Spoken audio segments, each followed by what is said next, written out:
Veneer. Chapter 25. Today has been a busy day. There was so much work that I needed to catch up on, and after class 1 asked Tura to remain behind with me in the library. While she was studying, I was working on an assignment. We left school at 18, passed through the mall to get a new SIM card and bought some food. Tura literally forced me to eat before she allowed me to drive home.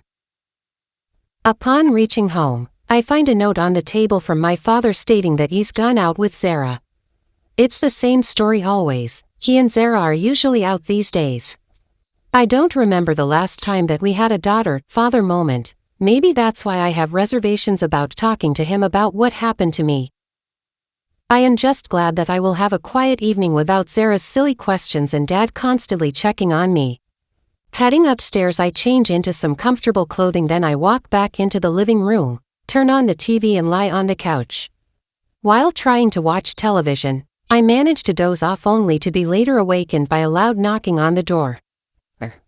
Startled, I rise to my feet and head to the door, pulling it open before I even ask who it is because I am thinking it's my father, but my heart races at the sight of the person standing in front of me. The first thought that comes to mind is to shut the door and run, but before I can even do that, he grabs my hand. "You think I wouldn't find you? You blocked me on all the numbers I tried to reach you on. What do you want from me, Ollie?" I want you." He pulls me into the house and shuts the door behind his back. "Sit down," he commands, and when I don't do that, he pulls out a knife from his pocket. "I know your father and his girlfriend are out and they won't be back for the next few hours. It's just the two of us in here, and if you don't cooperate I will hurt you." Silence. "Better," he smiles. "Can I have some money? I am running low on cash. I know I still owe you, but I promise to pay back as soon as I get a job." "I don't have any money with me, Ollie. I gave you the last money I had the last time you asked." He laughs again. "And you expect me to buy this bullshit? Do you want me to litter social media with your nude photos? And it's not only the photos that I have, there are other videos that I have of you as well." "What other videos?" "I made a video when I gave you head and you were screaming my name. I made a video when we had sex. We didn't have sex, you raped me, and if you show that video it will clearly show that I was being forced." He laughs loud. "You think I am stupid, right? You think I would leak a video that implicates me?" He pulls out his phone and begins to play the videos, and true to his word, in all the videos, it looks like the sex was consensual because I wasn't fighting him at that point.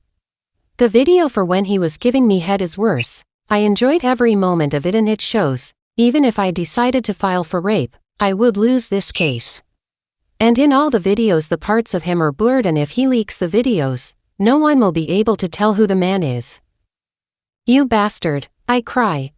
I really don't have time for tears. "Give me the money and I will leave." "Why, Ollie? Why?" I ask. "I thought you loved and cared for me." "I do love you, baby, I do." "You don't destroy what you love." "The money." "Ollie, I don't." "The money, Goosejay," he yells. My phone is on the couch, I say, trembling. He gets it and hands it to me. "Make the transfer right now, 1,000 or more," he demands. I quickly make the transaction. "Thank you so much, babe." He smiles before leaning in to kiss me. He forces my lips open and darts his tongue into mouth, stealing my will. When he finally pulls away, more tears pour down my cheeks. "I will see you next time, babe." And with that, he's out of my sight. As soon as I hear the closing of the door, I dial Tura's line and she picks up almost immediately. "He was here, Ollie was here," I cry. "What? How? What about your father?"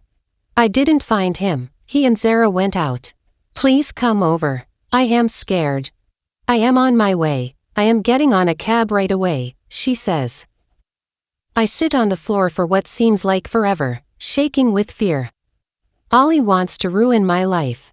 He has all the photos and videos to use against me. I can't allow my father to see them, it would kill him.